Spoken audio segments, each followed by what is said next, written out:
এটি নিউজ দেখছেন। আমন্ত্রণ জানাচ্ছি ইসলামী ব্যাংক হ্যাপেনিং পয়েন্টের আমাদের আজকের আয়োজনে। দর্শক, আজ আপনাদের সঙ্গে রয়েছি আমি ফারহিন টুম্পা।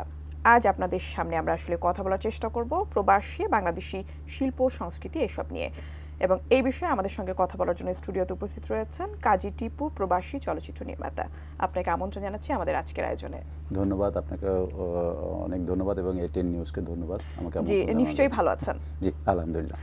আপনি কতদিন ধরে প্রবাসী রয়েছেন এবং কোন দেশে রয়েছেন একটু জানতে চাইবো। আমি আসলে ইটালিতে প্রায় 15 বছর যাবত আছি। বাংলাদেশ থেকে 2007-এ আর কি আমি ইটালির উদ্দেশ্যে পাড়ি জমাই আর কি।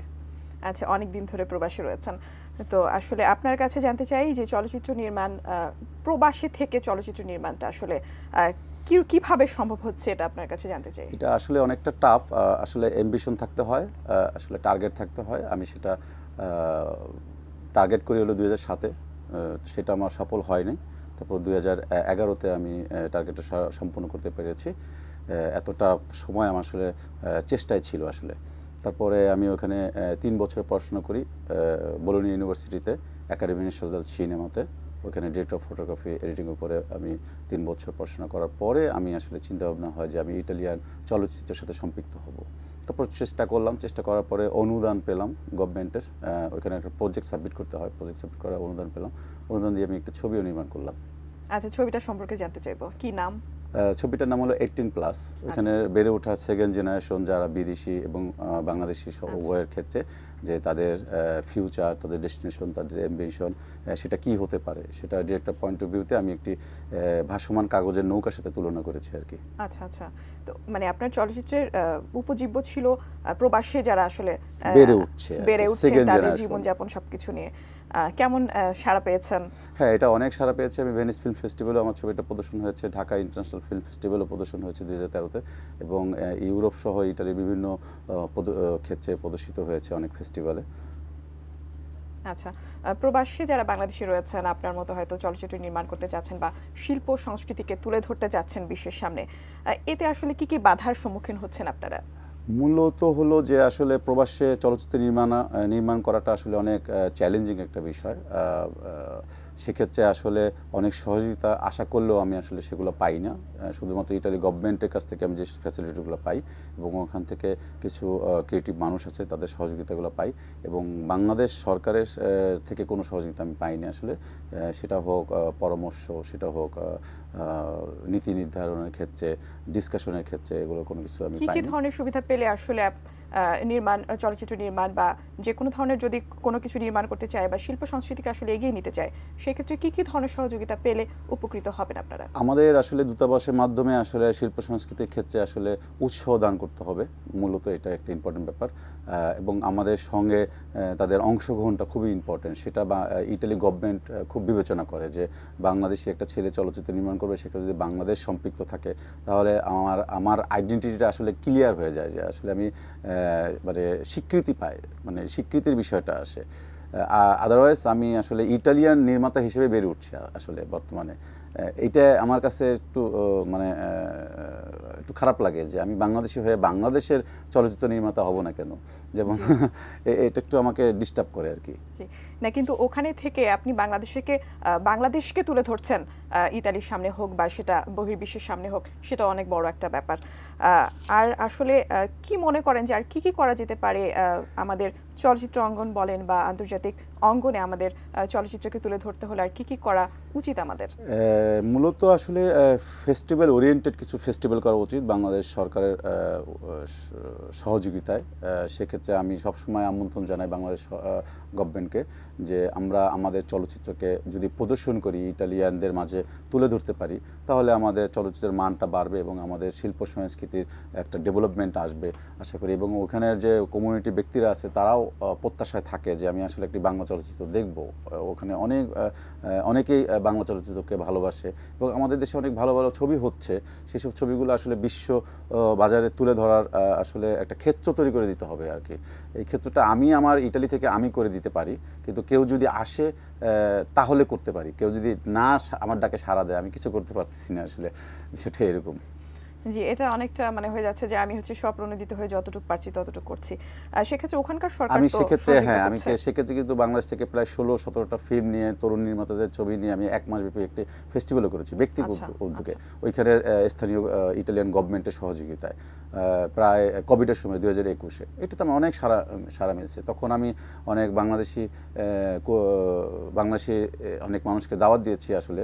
ওরা আসলে ওরকম তাদের অতটা উপস্থিতি ছিল না, কিন্তু ইটালিয়ানদের অনেক উপস্থিতি ছিল। সেই ছবিগুলো আসলে সাবটাইটেল ইংলিশ ছিল, তারা ইংলিশ না বুঝলেও অনেক গল্পের মাধ্যমে তারা ছবিগুলো বুঝে। আসলে ছবি তো আসলে ভাষা দিয়ে প্রকাশ করা হয় না, স্ক্রিন দিয়ে প্রকাশ করা হয়। সেই স্ক্রিনের ভাষাগুলো ইটালিয়ানরা বুঝে, যারা ছবি প্রেমী যে ইটালিয়ানরা থাকে। অনেক সাড়া ফেলেছে। আমি কোভিডের সময় খুব টেনশনে ছিলাম যে এই প্রদর্শনটা সাকসেস হবে কিনা, কিন্তু আলটিমেটলি আমি অনেক সাকসেস ছিলাম। আচ্ছা, চলচ্চিত্রকে আপনি একটাই নির্মাণ করেছেন এই পর্যন্ত? আমি আসলে একটি নির্মাণ করেছি এবং প্যারিসে একটি টেলিফিল্ম নির্মাণ করেছিলাম। সেটা প্রবাসীদের গল্প ছিল। আর এই 18+টা শুধুমাত্র ইটালিয়ানই ফিল্ম। এখানে দুই একটা সিন আছে, সিকোয়েন্স আছে যেগুলো বাংলার সাথে রিলেটেড। এটা একটা ইটালিয়ান একটা মেয়ে এবং বাংলাদেশি একটা ছেলেকে নিয়ে গল্পটা তৈরি করা আর কি। আচ্ছা আচ্ছা।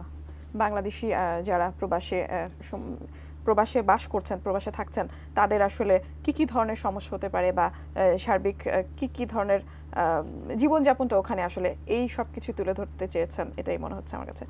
যাই হোক, এই বিষয়ে আমরা আরও কথা বলবো, তার আগে একটা বিরতির সময় হয়েছে। নিশ্চয়ই আপনি আমাদের সঙ্গে আছেন। দর্শক, এই পর্যায়ে হ্যাপেনিং পয়েন্টে একটা বিরতির সময় হয়েছে, সঙ্গেই থাকবেন।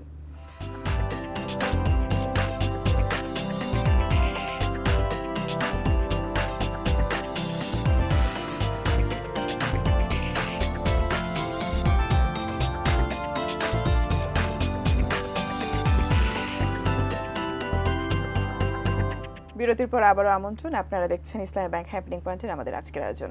দর্শক, আমরা কথা বলছি আজ প্রবাসী বাংলাদেশি শিল্প সংস্কৃতি এই বিষয় নিয়ে, এবং এই নিয়ে কথা বলার জন্য আমাদের স্টুডিওতে উপস্থিত রয়েছেন প্রবাসী চলচ্চিত্র নির্মাতা কাজী টিপু। আপনাকে আবারও স্বাগত জানাচ্ছি আমাদের স্টুডিওতে। বিরতিতে যাবার আগে যেটা বলছিলাম যে বাংলাদেশের চলচ্চিত্রকে আসলে আন্তর্জাতিক অঙ্গনে যদি তুলে ধরতে চাই, সেক্ষেত্রে আর কি করা উচিত আমাদের, আর কি করণীয় রয়েছে? আমাদের আসলে বাংলাদেশে অনেক মেধাবী তরুণী এবং অ্যাক্টিভ অনেক নির্মাতারা রয়েছে। আমি আসলে ফলো করি যে বাংলাদেশের ছবিগুলো কেমন হচ্ছে, কেমন যাচ্ছে। ইন্টারন্যাশনাল মার্কেটে আসলে অনেক প্রদর্শনে বাংলাদেশের ছবি যাচ্ছে, কান ফেস্টিভ্যালে বাংলাদেশের ছবি যাচ্ছে। এবং কান ফেস্টিভ্যালের পরে আরেকটা ফেস্টিভ্যাল আছে যেটা পৃথিবীতে খুবই নাম করা এবং অনেক বিশ্ববিখ্যাত, সেটা হলো ভেনিস ফিল্ম ফেস্টিভ্যাল, লা বিয়েনালে সিনেমা, লা বিয়েনালে। এটা খুবই ইম্পর্টেন্ট। এখানে আমরা আসলে অংশগ্রহণ করতে পারি। সেটা অংশগ্রহণের ক্ষেত্রে আমাদের তথ্য আমরা নিতে পারি। সেক্ষেত্রে আমি সহযোগিতা করতে পারি ইটালির ক্ষেত্রে। ইটালির কোন ফিল্ম ফেস্টিভ্যালে, ইটালিতে প্রায় 12 মাসে 13টা ফেস্টিভ্যাল হয় ফিল্মকে নিয়ে। তা সেই তথ্যগুলো আসলে আমি দিতে পারি আমার সাথে যে কেউ যোগাযোগ করে। নাম্বার 1 এটা। আরেকটা হলো যে ইউরোপের মার্কেটে কথাটা আমি বলি, ওই মার্কেটে যদি আমাদের চলচ্চিত্রকে ইন করাতে চাই, তাহলে আমাদের মূলত সতর্ক দিতে হবে একটি গল্পের উপরে। আমাদের একটা গল্প নির্ভর ছবি হতে হবে, যেটা আন্তর্জাতিক মানের সাথে রিলেটেড। এক্সাম্পল হতে পারে, আমরা ওয়েদার নিয়ে একটা ছবি করতে পারি, আমরা ফ্লাড নিয়ে ছবি করতে পারি, আমাদের দেশের যে ডেভেলপমেন্ট আছে সেগুলো নিয়ে আমরা ছবি করতে পারি, বাংলাদেশকে রিপ্রেজেন্ট করা, আমরা হেরিটেজ অনেক হিস্টোরি আমরা ক্রিয়েট করতে পারি। এইসব ছবিগুলো আসলে অনেক ডিমান্ডফুল। যেমন আমাদের বঙ্গবন্ধু শেখ মুজিবুর রহমানের বায়োপিকটা আমরা দেখাতে পারি, আমাদের লিডার আছেন। এই ছবিগুলো নিয়ে আসলে বিশ্ববাজারে যাওয়ার মতো আসলে। কিন্তু আরও যে অনেক এন্টারটেনমেন্ট ফিল্মগুলো আছে, এগুলো নিয়ে বিশ্ববাজারে যাওয়ার কোনো প্রশ্নই আসে না, কারণ একজন বিদেশি আসলে চাইবে না টিকিট কেটে একটি বাংলাদেশি রোমান্টিক গল্প শুনবে। এটা তার প্রয়োজনীয়তা নেই, আসলে কালচারের কারণে আসলে ডিফার করে। আমাদের আসলে ওই ক্ষেত্রে নির্বাচন করা উচিত যে গল্প বাংলাদেশকে তুলে ধরবে। হ্যাঁ, বাংলাদেশকে তুলে ধরবে আন্তর্জাতিক মার্কেটে, এবং বাংলাদেশের বিষয়বস্তু গুলো নির্ধারণ করবে। ওই যে কন্টেন্টটা, এই কন্টেন্টটা খুব ইম্পর্টেন্ট, যে আমি কোন বিষয়তে ফোকাস দিব।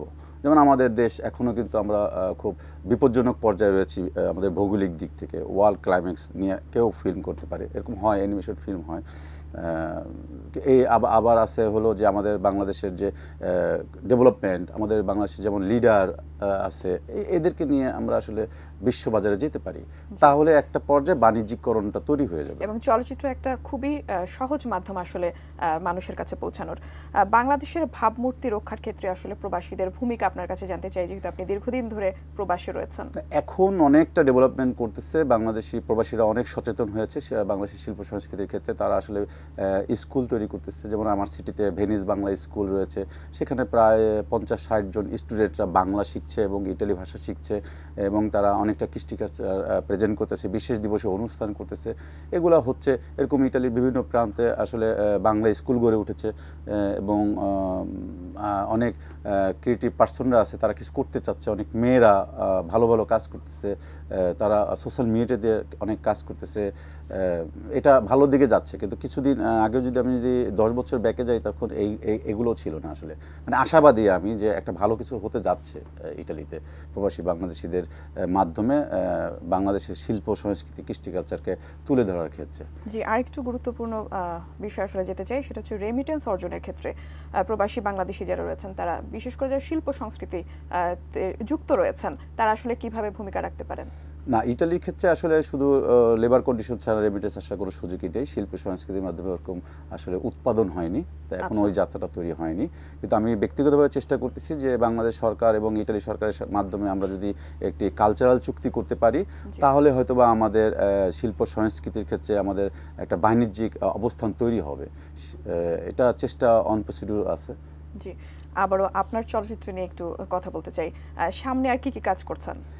সামনে রিসেন্ট আমার একটু কথাবার্তা চলতেছে, প্রি প্রোডাকশনের কাজ চলতেছে। আমি বোম্বে এবং ইটালির একটি জয়েন্ট ভেঞ্চার একটা ছবি করার চিন্তা ভাবনা করতেছি। এটার কারণ হলো যে বোম্বের সাথে বাংলাদেশ ইটালির একটি চুক্তি আছে, কালচারাল চুক্তি আছে, যেটা আমাদের বাংলাদেশ এবং ইটালির সাথে কালচারাল কোনো চুক্তি নেই আসলে। সেক্ষেত্রে আমরা ওগুলো করতে পারি না, জয়েন্ট ভেঞ্চারগুলো করতে পারি না। তা সেই কাজকর্ম চলতেছে। আমাদের গল্পের নাম নির্ধারণ হয়েছে, স্ক্রিপ্টে কাজ চলতেছে। হয়তোবা আমি নেক্সট 6 মান্থ, আফটার 6 মান্থ আমি আসবো এবং এটা নিয়ে আসলে কন্ট্রাক্ট হবে। আচ্ছা, যে চলচ্চিত্র ওখানে আসলে নির্মাণ করছেন, সেটা বাংলাদেশে কি রিলিজ করার কোনো ইচ্ছা বা কোনো কিছু আছে কিনা? হ্যাঁ, অবশ্যই। সেটা বাংলাদেশের একজন তারকা থাকবে এবং ইন্ডিয়ার একজন তারকা থাকবে, ইটালিয়ান একজন তারকা থাকবে। ওইটা আসলে বাংলাদেশ এবং ইটালি নিয়েই আসলে গল্পটা এরকম আবর্তিত। আচ্ছা, বাংলাদেশের যারা আমরা আছি, আমরা কিভাবে আসলে দেখতে পাবো? বাংলাদেশের হলগুলোতে কোনো মুক্তি দেওয়ার কোনো? হ্যাঁ, সেটা চিন্তা ভাবনা আছে। বোম্বে, বাংলাদেশ এবং ইউরোপের অনেক দেশে এটা মুক্তি পাবে। এটা আসলে কমার্শিয়াল একটি ফিল্মের রিলেটেড, ডিস্ট্রিবিউশনটা আসলে ইটালি থেকে হবে আর কি। আচ্ছা, আমরা অনুষ্ঠানের একেবারেই শেষ পর্যায়ে রয়েছি। আবারও যদি আপনার কাছে জানতে চাই যে আসলে শিল্প সংস্কৃতিতে যারা রয়েছেন, জড়িত রয়েছেন, প্রবাসী রয়েছেন, তাদের আসলে অনেক ধরনের বাধা রয়েছে, যেহেতু তারা প্রবাসী আছেন, অনেক কিছুর মধ্যে আসলে আপনাদের চলতে হয়। তারপরেও আসলে বাংলাদেশের চলচ্চিত্র অঙ্গনকে যদি আমরা বিশ্বের সামনে তুলে ধরতে চাই, সেক্ষেত্রে কি কি করার আছে আমাদের কাছে? আমি প্রথমত বলবো যে সরকারের সদিচ্ছা দরকার। আমাদের ওখানে যে রাষ্ট্রদূত মহোদয় রয়েছে, তাকে আসলে এদিকে একটু নজর দেওয়া উচিত, এবং আমাদের যারা বাংলাদেশের বিভিন্ন তথ্য মন্ত্রণালয় এবং সংস্কৃতি মন্ত্রণালয় রয়েছে, তারা আসলে ইউরোপের দিকে অগ্রসর হওয়া উচিত, কারণ ওইখানে একটা বিগ মার্কেট পড়ে আছে আমাদের শিল্প সংস্কৃতিকে তুলে ধরার ক্ষেত্রে। এটা হচ্ছে না আসলে তুলনামূলকভাবে, এবং অনেক ইন্টারন্যাশনাল ফেয়ার হতে পারে। ইন্টারন্যাশনাল ফেয়ার আমি নিজেও করি, যে বাংলাদেশে অনেক প্রোডাক্টকে আমরা বিশ্বের বাজারে তুলে ধরতে পারবো। ইটালিতে প্রচুর ফেয়ার হয়, লেদার গুডসের ফেয়ার হয়, ফার্নিচার ফেয়ার হয়। এখন ওখানে আমরা যদি যাই, প্রদর্শন করি, তাহলে হয়তো আমাদের বাংলাদেশের মেড ইন বাংলাদেশের নামটা উজ্জ্বল হবে আর কি। জি, নিশ্চয়ই। একেবারেই শেষ পর্যায়ে রয়েছে, যেটা বলছিলাম, প্রবাসে বাংলাদেশি শিল্প সংস্কৃতিকে তুলে ধরতে আপনার কি মনে হয়? আপনি যদি দর্শকদের উদ্দেশ্যে বলতে চান, বা যারা কর্তৃপক্ষ রয়েছেন তাদের জন্য যদি আপনার কিছু বলার থাকে বলতে পারেন। আমি আসলে বলবো, প্রবাসী যারা বাংলাদেশিরা আছে আমার ইটালিতে, আমি বলবো যে ইটালি আইনকে মেনে চলা উচিত, এবং ইটালিয়ান ভাষা সংস্কৃতির সাথে একত্রতা প্রকাশ করা উচিত, এবং ইন্টিগ্রেট করা উচিত। ইন্টিগ্রেশনটা আমাদের প্রবাসীদের খুবই কম, যে আমরা আসলে যেই দেশে যাই, সেই দেশে থেকে সেই দেশের আইন কানুন না মেনে, সেই শিল্প সংস্কৃতি না মেনে আমি আমার কালচারে আমি আসলে লিপ্ত থাকি, আমি আমার সঙ্গীতই শুধু গাই। এইটা না, আসলে বিষয়টা আসলে ইন্টিগ্রেশন করতে হবে, যে আমার সঙ্গীতকে তার ওই ভিন জাতিকে দেখাতে হবে, এবং ভিন জাতির সঙ্গীতটাও আমাকে আসলে রপ্ত করতে হবে। সংস্কৃতি একটা আসলে ভাবের আদান প্রদান, রাইট, একটা রিলেশন আছে। জি, আচ্ছা, আমরা আজকে কথা বলছিলাম প্রবাসী বাংলাদেশি শিল্প সংস্কৃতি। আপনাকে অসংখ্য ধন্যবাদ আমাদের অনুষ্ঠানে যোগ দেওয়ার জন্য। আপনাকে ধন্যবাদ এবং এটিএন নিউজকে ধন্যবাদ আমাকে আসলে শুভক্ষণে আমন্ত্রণ জানানোর জন্য। দর্শক, আজ আমরা কথা বলছিলাম প্রবাসী বাংলাদেশি আসলে যারা রয়েছেন, তারা শিল্প সংস্কৃতিতে জড়িত যারা রয়েছেন তাদের নিয়ে আসলে কথা বলার চেষ্টা করছিলাম। দর্শক, আগামীকাল আবারও দেখা হবে অন্য কোনো বিষয় নিয়ে। সে পর্যন্ত ভালো থাকুন, এটিএন নিউজের সঙ্গে থাকুন।